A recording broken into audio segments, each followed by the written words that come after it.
Belajar untuk berterima kasih pada pekerjaanmu, apapun pekerjaanmu saat ini. Setidaknya dari pekerjaanmu kamu bisa menyambung hidup.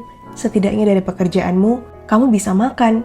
Kamu bisa menghidupi orang-orang sekitarmu. Setidaknya dari pekerjaanmu yang seringkali kamu keluhkan, kamu letih karenanya, kamu sedih berada di lingkungan yang tidak sesuai dengan kamu, pekerjaan-pekerjaan yang memberatkan, waktu tidur yang kekurangan, dan semua bentuk ucapan keluh lainnya, tapi dari pekerjaanmu saat ini, kamu bisa bertahan hidup. Betapapun kecilnya pendapatan yang kamu dapat, jangan lupa belajar untuk tetap mensyukuri segala sesuatu. Tahu kok yang gajinya di atas kamu masih banyak banget bahkan. Bahkan gak usah ngomongin gaji, yang dapetin miliaran per bulan juga banyak banget. Dengan jam kerja yang lebih kurang daripada kamu. Tapi ingat, gak pernah ada proses yang instan. Mereka sampai di titik itu karena sudah ada jerih payahnya sebelumnya. Atau kalau bukan mereka, orang sebelumnya telah berjerih payah untuk mereka mendapatkan itu. Semua yang kamu dapatkan saat ini adalah bentuk nikmat yang orang lain inginkan. Ingat, jangan lupa berterima kasih, ya.